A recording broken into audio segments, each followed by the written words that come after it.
Hari Om.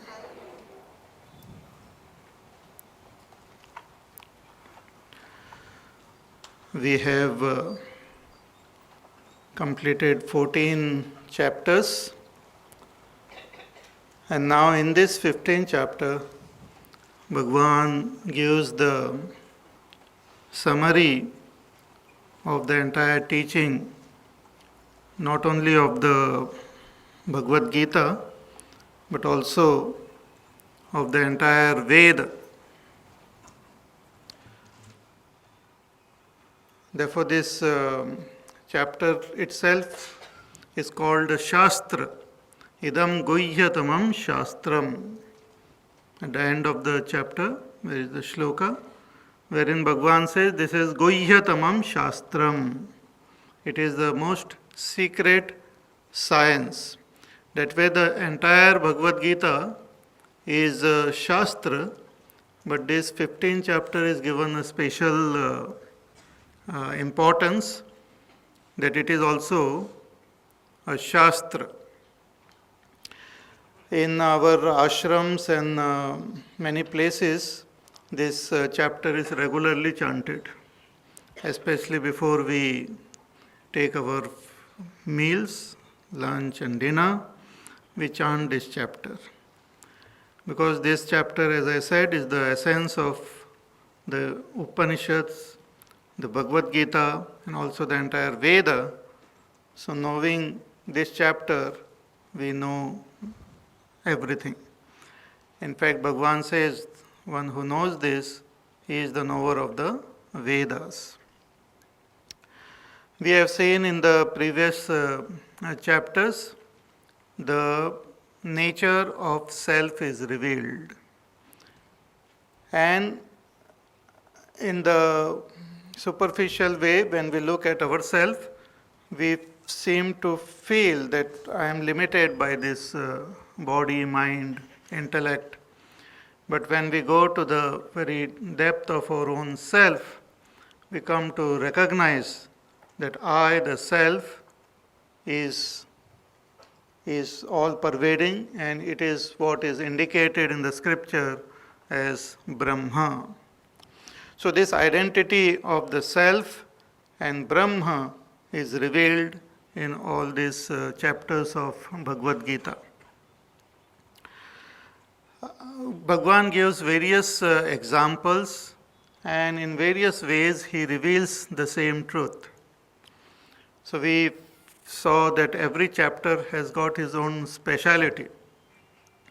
So in this particular chapter, Bhagwan reveals the nature of that supreme self by taking the help or through the description of the world. From the known, the unknown is indicated. So known we can understand, we can pay attention to it. From that, the unknown is indicated. So the entire world is depicted as a tree, and the root of this world, which is upwards, is indicated as the supreme reality. And also in this chapter, Bhagwan talks about the various qualifications required to recognize the self. He mentions about the relationship between the Jiva and Ishvara. Also he talks about rebirth. If one doesn't recognize the self, one undergoes birth again and again. And Bhagwan finally reveals his own nature as that Purushottama. So in just 20 verses, this chapter conveys the essence of all the scriptures. So let us begin by chanting the first verse. Om Shri Paramatmane Namaha. अथ पंचदशोऽध्यायः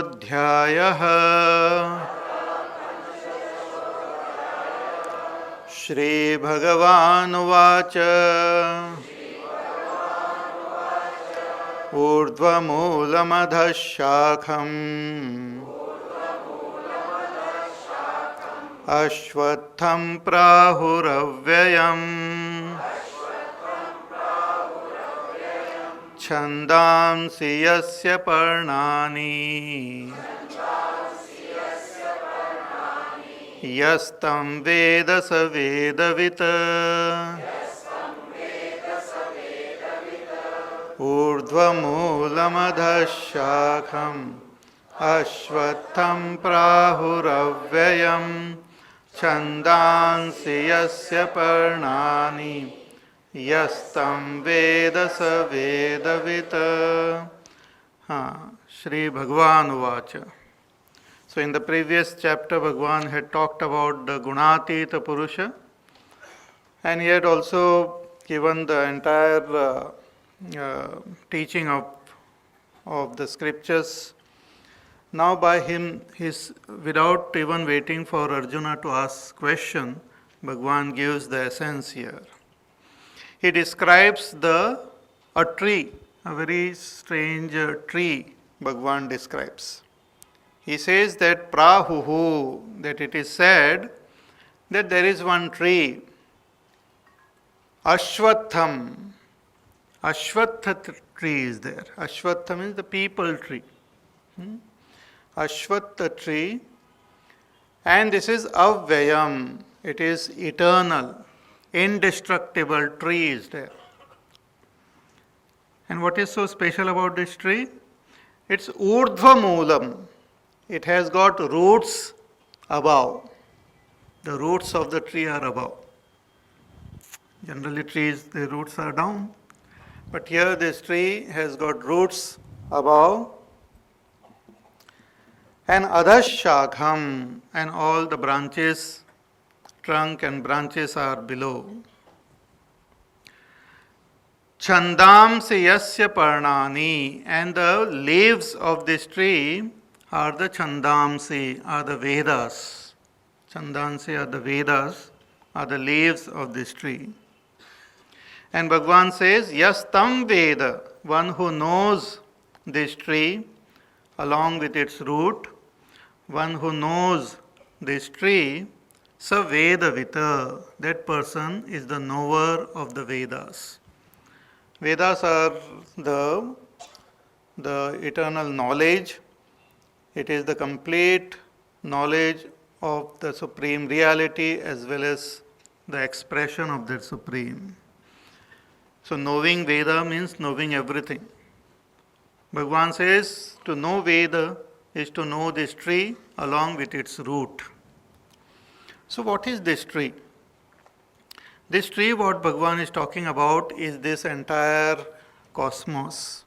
This entire universe is depicted here as a tree.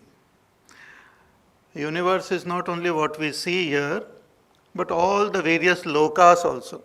There are many, many different worlds are there.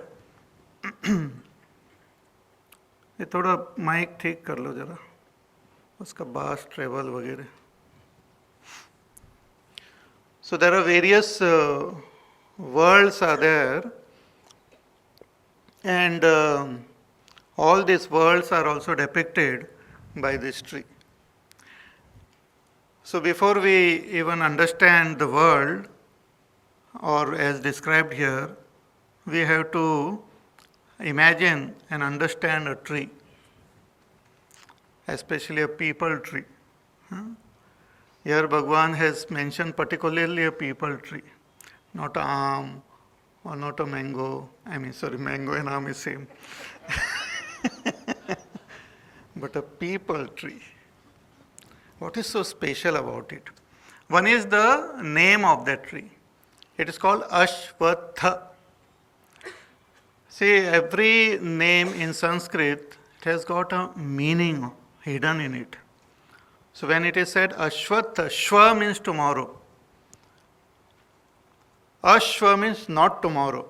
Stha means will remain. That which will not remain tomorrow is called Ashwatha. means that which continuously changes. The nature of this world is such that it is constantly undergoing change. That is the one quality of this world which we see. Whatever we experience, whatever we see in this as this world, as idam, idam, idam, it constantly changes. Even those things which appear to be stationary, appear to be at one place, those things also change. Our body changes, our mind changes, our intellect changes. The world which we see, the Shabda, Sparsha, Rupa, Rasa, Gandha constantly change. So, the world which we have seen today, we will not see it the next moment. Every moment it's a different world. Therefore, it is called, rightly it is called Ashwatha, that which will not remain tomorrow.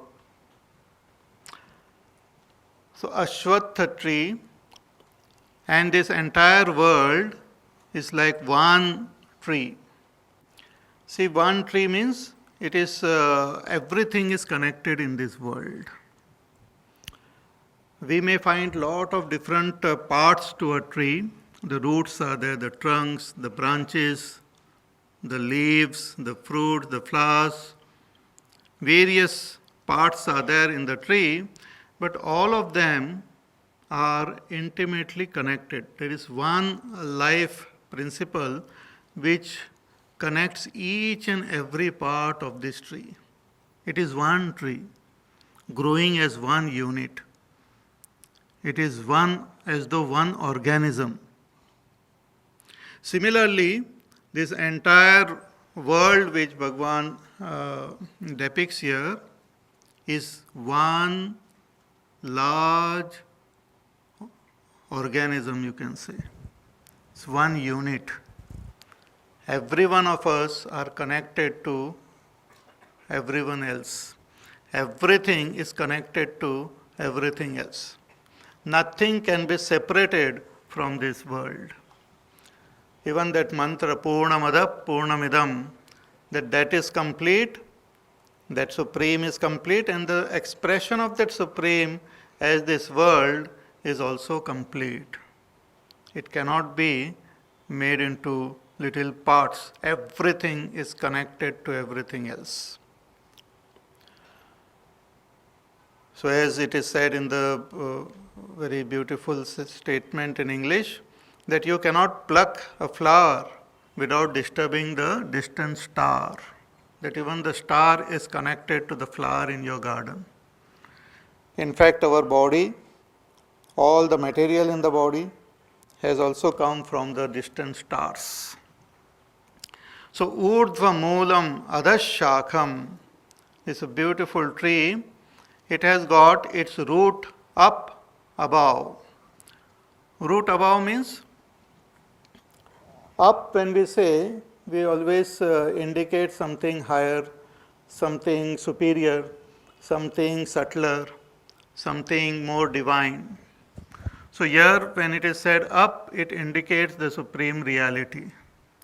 The supreme reality is the very root, is the very up of this tree, from which the entire tree has come. Just as from the ground we have the tree coming up, similarly here we have the supreme reality from which the entire world has come up, come down, you can say.